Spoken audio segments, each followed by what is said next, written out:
Back to school means back to a routine, which can have its perks. But now that the kids are back in school, it's a good time to review your auto insurance policy.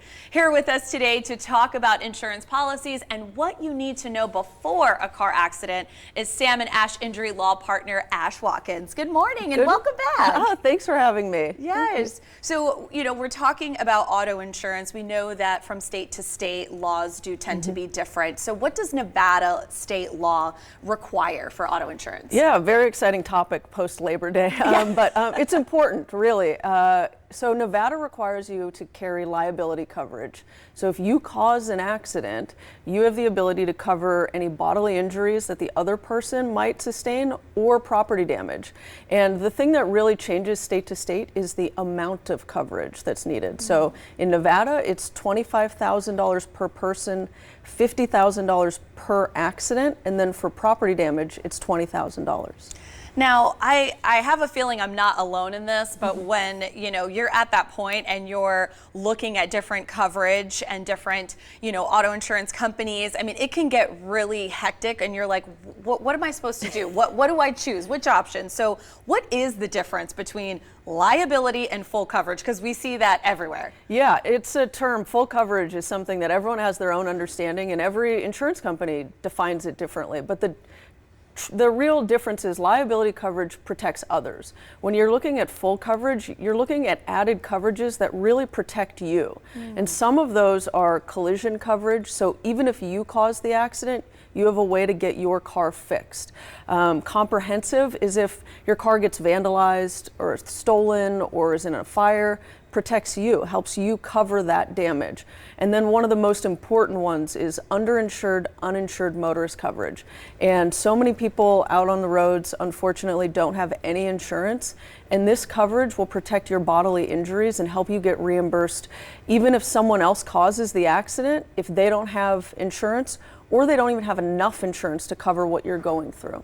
Well, kind of piggybacking off of what those differences are, what should we be looking to keep in our insurance policies at at the very least, because we know the more we add, the more it can cost. So what should we have? Absolutely. The most critical coverage that everyone needs to go out and look at their declarations page to make sure they have is uninsured, underinsured motorist coverage.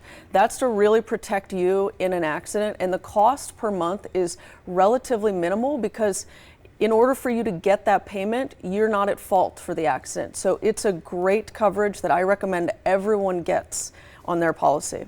Now, when it comes to a car accident, there are all sorts of thoughts and emotions going on. Sometimes, people have to remember what to do in those types of moments. How can your team help someone who has just gone through something like that? Yeah, absolutely. I tell everyone the greatest asset we provide is not only making sure you get financially reimbursed at the end of the road, is we take the headache, all the phone calls, all of the thinking and processing out of your hands, and we take that on. So you just get to focus on getting a new car or getting a fixed car and getting healthy. And the rest of it, you just leave it up to us and we'll communicate with you throughout the whole process and make sure you know what's going on. Now, we have started our school season, so the kids are back. We see the school buses everywhere. Yes. There are rules of the road when it comes to school buses, and I think sometimes they get, for some reason, a little murky as to what those are. What are some of the key rules when you see a school bus? Yeah, when you see a school bus, automatically think children. And children don't necessarily obey all of the pedestrian rules, so slow down. If it's stopped, then you really have to stop on both sides of traffic because kids are running across streets. So those are the critical things to remember. When you see a school bus, just slow down, be extra cautious, and if those red lights are flashing or the little stop signs out, be sure to stop no matter which side of the road you're on. Now, we're talking about this really busy season. So when it comes to that, what are some things people can keep in mind in their daily routines on the road just to kind of prevent maybe an accident occurring in the busy, that rush hour time? Yeah, we're all figuring out our schedules, our timing. If you've moved, it's a new commute. And so all I say is be safe, drive a little slower, it's not worth running the red light or the close yellow light. You know, you can be a minute, 2 minutes late. The same goes with text messaging and phone calls. That phone call or text message can wait till you get where you're supposed to go. And so those are the critical things I just remind people. It's just focus at the task at hand. You're driving yourself. You might have passengers. A lot of kids are on the roads during those critical commute times, but just be safe. Great. Thank you so much for joining us this morning. Thanks for having me. Especially after the day after a big long weekend. Yes.